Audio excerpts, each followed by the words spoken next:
দলের নেতাকর্মীরা যাতে পালাতে না পারে তার জন্য বিমানবন্দরে কড়াকড়ি আরোপ করলেও পরিবারের সদস্যদের পালিয়ে যেতে তৎকালীন ফ্যাসিস্ট প্রধানমন্ত্রী সরাসরি সহযোগিতা করেছিল। সম্প্রতি হাসিনা তাপস ফোনালাপ ফাঁসের ঘটনায় উঠে এসেছে এমন ঘটনা। আমাদের দীর্ঘদিনের প্রত্যাশা ছিল যে জুলাইয়ের যে ঘোষণাপত্রটা সেটা পাঠ হবে, রাষ্ট্রীয় স্বীকৃতি পাবে। সেই জায়গা থেকে আমরা কথা বলে আসছি দীর্ঘদিন ধরে। সরকার বিভিন্ন দলের সাথে সমন্বয় করে ঘোষণাপত্রটি নিজেরা রচিত করেছে। আমরা আশা করি যে এখন পর্যন্ত আমরা সেটা নিয়ে ইতিবাচক, যে সেখানে সামগ্রিক বিষয়টা এসেছে। মানুষ আমরা বনানীর থেকে ঠিক এই মিছিলের পেছন যে কোথায় সেটি আসলে কারো পক্ষেই বলা সম্ভব নয়, কারণ আমরা কারো কাছে শুনেছি এই মিছিল টঙ্গী পর্যন্ত, কারো কাছে শুনেছি এটি তার চেয়েও বেশি। এই মিছিলটি কিন্তু অগ্রভাগ আরো আধা ঘন্টা আগে বনানী অতিক্রম করেছে। জুলাই সনদ বা জুলাই ঘোষণাপত্র কি আছে এতে? তো আজকে এনসিপির ঊর্ধ্বতন 5 জন নেতার কেউই উপস্থিত ছিলেন না। নাহিদ ইসলাম ছিলেন, সাথে আরো কয়েকজন ছিলেন। আর ডক্টর মোহাম্মদ ইউনূস তিনি এই জুলাই ঘোষণাপত্র পাঠ করেছেন। আসুন দেখি কি পাঠ করেছেন, কি আছে এই জুলাইয়ের ঘোষণাপত্রে। আসসালামু আলাইকুম রহমতুল্লাহ। সবাই কেমন আছেন? আশা করি সবাই অনেক অনেক ভালো এবং সুস্থ আছেন। সবাইকে স্বাগতম জানাচ্ছি আমাদের আরেক নতুন ভিডিওতে। প্রতিদিনের মতো আমি আপনার সিরাত ফারুকী আবারও চলে আসলাম নতুন একটা ভিডিও নিয়ে। দর্শক, আজকের ভিডিও টাইটেল এবং থাম্বনেল দেখে ইতিমধ্যে বুঝতে পেরেছেন আজকের ভিডিওটা কতটা গুরুত্বপূর্ণ হতে চলেছে। দেশে যে রাজনৈতিক চলমান পরিস্থিতি চলতেছে তারই ধারাবাহিকতায় আমরা আজকের ভিডিওটা সাজিয়েছি। আপনারা ইতিমধ্যে ভিডিওর শুরুতে বেশ কিছু অংশ বিশেষ দেখে বুঝতে পেরেছেন আজকের ভিডিওটা মূলত কতটা গুরুত্বপূর্ণ হতে চলেছে। তো দর্শকের বিষয়টা নিয়ে আমরা বিস্তারিত তারপর বললাম, কারণ বিস্তারিত বলতে গেলে ভিডিওটা অনেক লম্বা হয়ে যাবে। তো আমি সংক্ষেপে করার ক্ষেত্রে আপনাদেরকে মূল আলোচনা নিয়ে যাচ্ছি। তার আগে আপনাকে ছোট্ট একটি অনুরোধ জানাতে চাই, যারা ফারুকী অনলাইন ইউটিউব চ্যানেলটিতে এখন চ্যানেলটি সাবস্ক্রাইব করে সাথে থাকবেন। যারা ইতিমধ্যে সাবস্ক্রাইব করেছেন তাদেরকে অসংখ্য ধন্যবাদ। যারা সাবস্ক্রাইব করেনি তাদের উদ্দেশ্যে একটি কথা বলবো, দেখতে থাকুন, দেখতে দেখতে ভালো লাগা ভালোবাসা হয়ে যাবে ইনশাল্লাহ। আজকের এই ভিডিওটার মাধ্যমে দেশে যে রাজনৈতিক চলমান পরিস্থিতি চলতেছে, দেশে যে কি অবস্থা চলতেছে আসলে রাজনীতিকে কেন্দ্র করে এক এক দল এক একজনকে নানানভাবে বিব্রত করে মন্তব্য থেকে শুরু করে এক একজন এক এক কটাক্ষ নানানভাবে নানান যখন বিপর্যস্ত নানান পরিস্থিতি তার ধারাবাহিকতা আজকের ভিডিওটা আমরা সংক্ষেপে আকারে আপনাদেরকে তুলে ধরার চেষ্টা করেছি। তাই সবাইকে আমি অনুরোধ করব ধৈর্য সহকারে ভিডিওটি শেষ পর্যন্ত দেখে আপনার মূল্যবান মতামত কমেন্টে জানাতে ভুলবেন না। দর্শক, চলুন আমরা এখানে ভিডিওর বাকি অংশগুলো একটু দেখি। দলের নেতাকর্মীরা যাতে পালাতে না পারে তার জন্য বিমানবন্দরে কড়াকড়ি আরোপ করলেও পরিবারের সদস্যদের পালিয়ে যেতে তৎকালীন ফ্যাসিস্ট প্রধানমন্ত্রী সরাসরি সহযোগিতা করেছিল। সম্প্রতি হাসিনা তাপস ফোনালাপ ফাঁসের ঘটনায় উঠে এসেছে এমন ঘটনা। নেতাকর্মীদের ঝুঁকির মধ্যে ঠেলে দিয়ে পরিবারের সদস্যদের নিরাপদে থাকার পরামর্শ দিয়েছেন শেখ হাসিনা। সোহেল সামি রিপোর্ট। সিল্কোর সিল্ক অ্যান্ড শাইন, যাতে আছে আর্গান অয়েল ও ওট প্রোটিনের গুডনেস, যা আপনার চুলকে রাখে হেলদি অ্যান্ড শাইনিং। গণ অভ্যুত্থান পরবর্তী সময়ে আওয়ামী লীগের বহু নেতাকর্মী গ্রেফতার হলেও টিকিট দেখা মেলেনি শেখ পরিবারের কোনো সদস্যের। গুঞ্জন ওঠে দলীয় নেতাকর্মীদের পালানোর ক্ষেত্রে বিমানবন্দরে কড়াকড়ি আরোপ করলেও নিজ পরিবারের সদস্যদের পালিয়ে যাওয়ার সুযোগ দেন শেখ হাসিনা। সম্প্রতি ফাঁস হওয়া হাসিনা তাপসের ফোনালাপে উঠে এসেছে এমন তথ্য। আমি একটু সিঙ্গাপুর যেতে যাচ্ছিলাম। হ্যাঁ, যাবো না কেন? এই যে জিওটা অ্যাপ্লাই করে দিচ্ছি, কিন্তু এই যে হতে হতে তো 11টা 12টা বাজতে পারে, মানে তোমার ওখানে যেতে। তো আমি ইমিগ্রেশনে আসছি, তো কাউকে ইমিগ্রেশনে বলা যাবে নাকি? ফ্লাইট এখনই ছেড়ে দিবে। হ্যাঁ, বলা যাবে, আমি দিয়ে দেবো করে। ফাইল পাঠাইছো তো? ঢাকার তৎকালীন মেয়র হিসেবে দলের পক্ষে শক্তিশালী ভূমিকা পালন করার কথা তাপসের। দেখা যাচ্ছে আওয়ামী লীগের অন্য নেতৃবৃন্দকে রাজপথে নামালেও তাকে বাড়ি থেকেই বের হতে নিষেধ করছেন হাসিনা। হ্যাঁ, একটু আসতে চাচ্ছিলাম, যে দেখা করতে চাচ্ছিলাম আর কি। এর মধ্যে আসার দরকার নেই। হ্যাঁ, না এমনি এর মধ্যে ঘর থেকে বেরোবি কেন? সাবধানে থাকিস। একজন প্রধানমন্ত্রীকে ইমিগ্রেশন অফিসারের সাথে কথা বলার প্রস্তাবেই প্রমাণ হয় দুর্নীতি ও মাফিয়াতন্ত্রের হোতা তাপস কতটা ভয় পেয়েছিলেন। এখানে অফিসার আছে। হ্যাঁ, কি বলাই দিতে হবে কাউকে? যে উনি সাইফ, উনি ইমিগ্রেশন অফিসার। হ্যাঁ, আমি দিব ফোনটা? না না, কথা বলবো কেন? আমি আমার অফিসে কবে বলতে পারি, বলে দিতে পারে।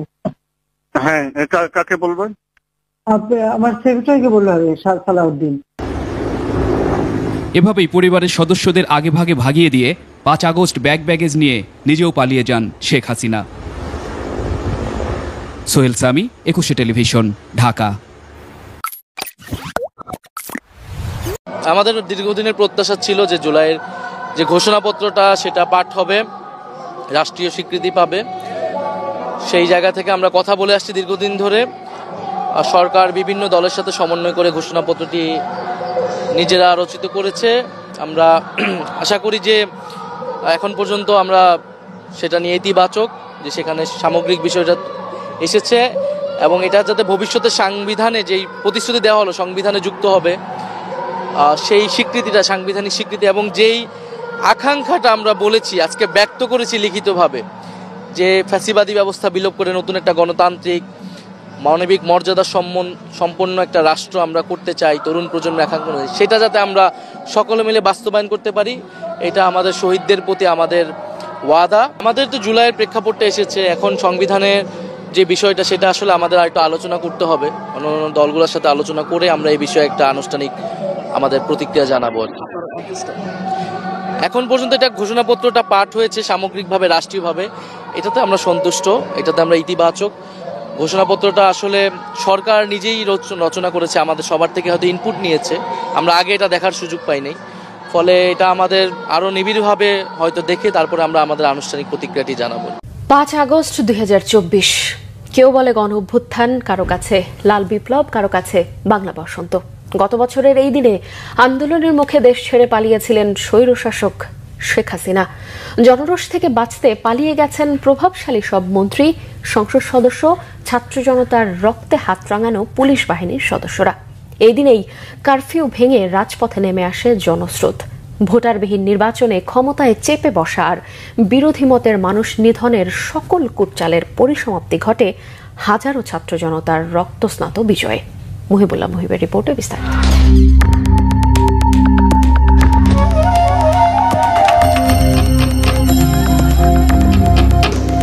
পৃথিবীর নানা দেশে স্বৈরাচার পতনের ইতিহাস নতুন নয়, কিন্তু সরকারের পতনের পর সরকার প্রধান সহ একসাথে 300 সংসদ সদস্য পালিয়ে যাওয়ার ঘটনা শুধু বাংলাদেশ নয়, তাবৎ দুনিয়ায় বিরল। শুধু রাজনৈতিক সংশ্লিষ্ট ব্যক্তিরাই নন, যারাই গত 16 বছর শেখ হাসিনাকে স্বৈরাচার হয়ে উঠতে সাহায্য করেছেন এমন ব্যক্তি, মসজিদের ইমাম থেকে শুরু করে মন্দিরের পুরোহিত, আন্দোলনের মুখে পালিয়ে গেছেন সবাই। আর এমনই বিরল ঘটনার সাক্ষী হয় বিশ্ববাসী। 24-এর 5 আগস্ট সকাল থেকেই সমগ্র ঢাকায় শুনশান নীরবতা। তখনও কেউ জানে না পূর্ব ঘোষিত মার্চ টু ঢাকা কর্মসূচিতে আসলে কি ঘটতে যাচ্ছে। সারা দেশে তখন চলছে কারফিউ। টানা কয়েকদিনের আন্দোলনে সড়কে পড়ে আছে ধ্বংসযজ্ঞের নানা চিহ্ন। দুপুরে ঢাকা অভিমুখে ধেয়ে আসা জনস্রোতের খবর সর্বপ্রথম সরাসরি প্রচারিত হয় বাংলা ভিশনে, যে খবরে চারদিক থেকে নেমে আসে মানুষ। জনসমুদ্র ছুটে যাচ্ছে গণভবনের দিকে। আপনাকে একটু দেখাতে চাই, চোখ যতদূর যায় শুধু মানুষ আর মানুষ। আমরা বনানীর থেকে ঠিক এই মিছিলের পেছন যে কোথায় সেটি আসলে কারো পক্ষেই বলা সম্ভব নয়, কারণ আমরা কারো কাছে শুনেছি এই মিছিল টঙ্গী পর্যন্ত, কারো কাছে শুনেছি এটি তার চেয়েও বেশি। এই মিছিলটি কিন্তু অগ্রভাগ আরো আধা ঘন্টা আগে বনানী অতিক্রম করেছে, কিন্তু আধা ঘন্টা পার হলেও এখন পর্যন্ত কিন্তু এই মিছিলের পেছন সেটি আমরা দেখতে পাচ্ছি না। একদিকে চলছে কারফিউ, অন্যদিকে মারমুখী অবস্থানে পুলিশ, বিজিবি ও সেনাবাহিনী। যাত্রাবাড়ি, চানখাতপুর, কেন্দ্রীয় শহীদ মিনার চত্বর, শাহবাগ, আমিনবাজার ও মোহাম্মদপুরে তখনও চলে পুলিশের নির্মম গুলিবর্ষণ। পুলিশের ল্যাথল উইপন এর সামনে বুক চিতিয়ে সেদিনও জীবন দিয়েছে অগণিত মানুষ। কে জানতো এই দিনই দেশ ছেড়ে পালাবেন শেখ হাসিনা? অথচ গণভবনে বসে তখনও ছাত্র জনতার উপর গণহত্যা চালানোর নীল নকশা আঁকতে থাকেন রক্তপিপাসু লেডি অব মাফিয়া। তার সেই নীল নকশা ভেস্তে যায় সেনাবাহিনী গুলি চালাতে অপারগতা প্রকাশের মধ্য দিয়ে। উল্টো হাসিনাকে পালাতে 45 মিনিট সময় বেঁধে দেয় সামরিক বাহিনী। এরপর সেনাবাহিনীর হেলিকপ্টার যোগে এয়ারপোর্টে গিয়ে বিমান বাহিনীর একটি কার্গো বিমানে ভারতে পালিয়ে যায় ফ্যাসিস্ট শেখ হাসিনা। হাসিনার এমন পালিয়ে যাওয়ার তথ্য তখনও জানে না পুলিশ, তাই পালানোর পরেও ছাত্র জনতার সাথে যুদ্ধ চালিয়ে যায় তারা। এর মধ্যে জাতির উদ্দেশ্যে ভাষণ দেওয়ার ঘোষণা দেন সেনাপ্রধান জেনারেল ওয়াকারুজ্জামান। 1:30টার দিকে রাস্তা ছেড়ে দেয় পুলিশ ও সেনাবাহিনী। বেলা 2টার দিকে হাসিনা পালিয়ে যাবার খবরে রাজপথে নামে জনতার ঢেউ, যে ঢেউ চূর্ণ বিচূর্ণ করে দেয় স্বৈরাচারের মস্তককে। ঢাকা সহ সারা দেশের মানুষ রাস্তায় নেমে ভাসতে থাকে আনন্দ জোয়ারে। রাষ্ট্রের উপর 16 বছর চেপে বসা জগদ্দল পাথর সরে যাওয়ায় খোলা আকাশের নিচে সৃষ্টিকর্তার কাছে সিজদায় লুটিয়ে পড়ে মানুষ। বিকেল 4টায় সেনাপ্রধান জেনারেল ওয়াকারুজ্জামান আনুষ্ঠানিকভাবে শেখ হাসিনার পদত্যাগ ও ইন্টারিম গভর্নমেন্ট ফর্মের ঘোষণা দেন। প্রিয় দেশবাসী, দেশে একটা ক্রান্তিকাল চলছে। আমি সমস্ত রাজনৈতিক দলের নেতৃবৃন্দকে এখানে আমন্ত্রণ করেছিলাম। আমরা একটা সুন্দর আলোচনা করেছি। আমরা এখন মহামান্য রাষ্ট্রপতির কাছে যাব, যে এই ইন্টারিম গভর্নমেন্ট ফর্মের ব্যাপারে ওনার সাথে আলাপ আলোচনা করে আমরা একটা ইন্টারিম গভর্নমেন্ট ফর্ম করে দেশ পরিচালনা করব। আমি আপনাদের কথা দিচ্ছি, সমস্ত হত্যা, সমস্ত অন্যায়ের বিচার আমরা করব। এভাবেই স্বৈর শাসনের শৃঙ্খল থেকে মুক্ত হয় বাংলাদেশ। বুক ভরে স্বস্তির নিঃশ্বাস নিতে থাকে মানুষ। মাত্র 2.5 সপ্তাহে ছাত্র জনতার রক্তকারি দিয়ে ঢাকা এবং সারা দেশের রাজপথে লেখা হয় এক বিরল ইতিহাস। মুহিবুল্লাহ মুহিব, বাংলা ভিশন, ঢাকা।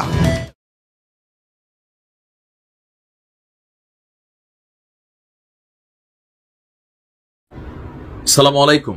সারা দিন জুড়ে গুঞ্জন ছিল বা দীর্ঘদিন যাবত আলোচনায় ছিল জুলাই সনদ বা জুলাই ঘোষণাপত্র কি আছে এতে। তো আজকে এনসিপির ঊর্ধ্বতন 5 জন নেতার কেউই উপস্থিত ছিলেন না। নাহিদ ইসলাম ছিলেন, সাথে আরো কয়েকজন ছিলেন। আর ডক্টর মোহাম্মদ ইউনূস তিনি এই জুলাই ঘোষণাপত্র পাঠ করেছেন। আসুন দেখি কি পাঠ করেছেন, কি আছে এই জুলাইয়ের ঘোষণাপত্রে। যেহেতু উপনিবেশ বিরোধী লড়াইয়ের সুদীর্ঘকালের ধারাবাহিকতায় খুবই সাহিত্যিক লেখা লেখছে, এই ভূখণ্ডের মানুষ দীর্ঘ 23 বছর পাকিস্তানের স্বৈর শাসকদের বঞ্চনা শোষণের বিরুদ্ধে রুখে দাঁড়িয়েছিল এবং নির্বিচার গণহত্যার বিরুদ্ধে গণপ্রতিরোধ গড়ে 1971 সালের 26শে মার্চ স্বাধীনতা ঘোষণা করে জাতীয় মুক্তির লক্ষ্যে রক্তক্ষয়ী মুক্তিযুদ্ধের মাধ্যমে বাংলাদেশ রাষ্ট্র প্রতিষ্ঠা করেছিল। নাম্বার 2, যেহেতু বাংলাদেশের আপামর জনগণ দীর্ঘ আন্দোলন সংগ্রামের মধ্য দিয়ে এই ভূখণ্ডের স্বাধীনতার ঘোষণাপত্রে বিবৃতি, সাম্য, মানবিক মর্যাদা, সামাজিক সুবিচারের ভিত্তিতে উদার গণতান্ত্রিক রাষ্ট্র বিনির্মাণের আকাঙ্ক্ষাকে বাস্তবায়নের জন্য সর্বোচ্চ ত্যাগ স্বীকার করেছে। নাম্বার 3, যেহেতু স্বাধীন বাংলাদেশের 1972 সালের সংবিধান প্রণয়ন পদ্ধতি এর কাঠামোগত দুর্বলতা অপপ্রয়োগের ফলে স্বাধীনতা পরবর্তী আওয়ামী লীগ সরকার মুক্তিযুদ্ধের জন আকাঙ্ক্ষা পূরণে ব্যর্থ হয়েছিল এবং গণতন্ত্র ও রাষ্ট্রীয় প্রতিষ্ঠানগুলোর কার্যকারিতা ক্ষুণ্ণ করেছিল। নাম্বার 4, যেহেতু স্বাধীনতা পরবর্তী আওয়ামী লীগ সরকার স্বাধীনতার মূলমন্ত্র গণতান্ত্রিক শাসন ব্যবস্থার বিপরীতে বাকশালের নামে সাংবিধানিকভাবে একদলীয় শাসন ব্যবস্থা কায়েম করে মত প্রকাশ, বিচার বিভাগের স্বাধীনতা হরণ করে, যার প্রতিক্রিয়ায় 1975 সালের 7ই নভেম্বর দেশে সিপাহী জনতার ঐক্যবদ্ধ বিপ্লব সংগঠিত হয় এবং পরবর্তী সময়ে একদলীয় বাকশাল পদ্ধতির পরিবর্তে বহুদলীয় গণতন্ত্র, মত প্রকাশ, বিচার বিভাগের স্বাধীনতা পুনঃ প্রবর্তনের পথ সুগম হয়। মানে 75-এর 15 আগস্টের ইস্যুটা এখানে নিয়ে আসছে। যেহেতু 80-র দশকের সামরিক স্বৈরশাসনের বিরুদ্ধে দীর্ঘ 9 বছর ছাত্র জনতার অবিরাম সংগ্রামের মধ্য দিয়ে 1990 সালের গণ অভ্যুত্থান সংগঠিত হয় এবং 1991 সনে পুনরায় সংসদীয় গণতান্ত্রিক শাসন ব্যবস্থা প্রবর্তন করা হয়। 6, যেহেতু দেশি বিদেশি চক্রান্তে সরকার পরিবর্তনের গণতান্ত্রিক প্রক্রিয়া ব্যাহত হওয়ায় 1/11 এর ষড়যন্ত্রমূলক ব্যবস্থার মাধ্যমে বাংলাদেশে শেখ হাসিনার একচ্ছত্র ক্ষমতা, আধিপত্য, ফ্যাসিবাদের পথ সুগম করা হয়। 7, যেহেতু দীর্ঘ 16 বছর ফ্যাসিবাদী অগণতান্ত্রিক গণবিরোধী শাসন ব্যবস্থা কায়েমের লক্ষ্যে এবং একদলীয় রাষ্ট্র ব্যবস্থার অতি উগ্র বাসনা চরিতার্থ করার অভিপ্রায়ে সাংবিধানিক অবৈধ এবং অগণতান্ত্রিক পরিবর্তন হয় এবং যার ফলে একদলীয় একচ্ছত্র ক্ষমতা আধিপত্য প্রতিষ্ঠার পথ সুগম হয়। আমি এইভাবে পড়তে গেলে মোটামুটি 2 দিন লেগে যাবে। এখানে বিশাল লম্বা চূড়া 28টা প্যারা তৈরি করা হয়েছে। তো এখানে খুবই গুরুত্বপূর্ণ কি, বাংলাদেশে আমি 24 নম্বরে যদি একটু দেখি, বাংলাদেশের জনগণ জুলাই গণঅভ্যুত্থানের সকল শহীদদের জাতীয় বীর ঘোষণা করে শহীদদের পরিবার, আহত যোদ্ধা, আন্দোলনকারী ছাত্র জনতাকে প্রয়োজনীয় সকল আইনি সুরক্ষা দেওয়ার অভিপ্রায় ব্যক্ত করেছে। খুবই গুরুত্বপূর্ণ একটা অংশ। বাংলাদেশের জনগণ যুক্তিসঙ্গত সময়ে আয়োজিতব্য অবাধ, সুষ্ঠু, নিরপেক্ষ একটি নির্বাচনের মাধ্যমে গঠিত জাতীয় সংসদে প্রতিশ্রুত প্রয়োজনীয় সাংবিধানিক সংস্কারের মাধ্যমে দেশের মানুষের প্রত্যাশা, বিশেষত তরুণ প্রজন্মের আকাঙ্ক্ষা অনুযায়ী আইনের শাসন, মানবাধিকার, দুর্নীতি, শোষণমুক্ত, বৈষম্যবিহীন, মূল্যবোধ সম্পন্ন সমাজ এবং গণতান্ত্রিক রাষ্ট্র ব্যবস্থার প্রতিষ্ঠার অভিপ্রায় বা ইচ্ছা প্রকাশ করেছে। আর এখানে গুরুত্বপূর্ণ যদি আমি দেখি 27 নাম্বার, বাংলাদেশের জনগণ এই ইচ্ছা ব্যক্ত করেছে যে ছাত্র গণ অভ্যুত্থান 2024-এর উপযুক্ত রাষ্ট্রীয় সাংবিধানিক স্বীকৃতি প্রদান করা হবে এবং পরবর্তী নির্বাচনে নির্বাচিত সরকারের সংস্কারকৃত সংবিধানের তফসিলে এই ঘোষণাপত্র সন্নিবেশিত থাকবে। এই জায়গাটাতে একটু প্যাচ আছে, বিএনপির এখানে একটা বড় অবস্থান ক্রিয়েট করতে পারছে, বোঝা গেছে। 5ই আগস্ট 2024 সাল গণঅভ্যুত্থানে বিজয়ী বাংলাদেশের জনগণের আকাঙ্ক্ষার প্রতিফলন হিসাবে এই ঘোষণাপত্র প্রণয়ন করা হলো। আর যদি আমি দেখি এখানে আপনার 23 নাম্বার, যে এখানে 24 সালের জুলাই গণঅভ্যুত্থানকালীন ফ্যাসিস্ট আওয়ামী সরকার কর্তৃক গুম, খুন, হত্যা, গণহত্যা, মানবতা বিরোধী অপরাধ, সকল ধরনের নির্যাতন, নিপীড়ন এবং রাষ্ট্রীয় সম্পত্তি লুণ্ঠনের অপরাধসমূহ দ্রুত উপযুক্ত বিচারের আওতায় আনার জন্য অভিপ্রায় গ্রহণ করা হয়েছে। সংস্কারের ইস্যু আছে এখানে, বৈষম্যবিহীন রাষ্ট্র। আমি যদি দেখি এখানে খুব বেশি আর বক্তব্য আসে নাই। 28টা ভাবে আমাদের গণমাধ্যম এটাকে প্রকাশ করেছে। একটু সাধু ভাষায় লিখিত ছিল, তফসির করতে হলে খাঁটি বাংলায় করতে হবে। প্রতিবেদন দেখেছেন এবং বেশ কয়েকজন ব্যক্তিদের মন্তব্য শুনেছেন যে দেশে যে চলমান পরিস্থিতি চলতেছে সে সম্পর্কে। এই বিষয়ে নিয়ে আপনার মূল্যবান মতামত অবশ্যই কমেন্ট করে জানাবেন। ধন্যবাদ সবাইকে সাথে থাকার জন্য। দেখাবো না কোন ভিডিওতে। ভালো থাকবেন, সুস্থ থাকবেন। ততক্ষণ যদি আমাদের চ্যানেলের সাথে থাকুন। আল্লাহ।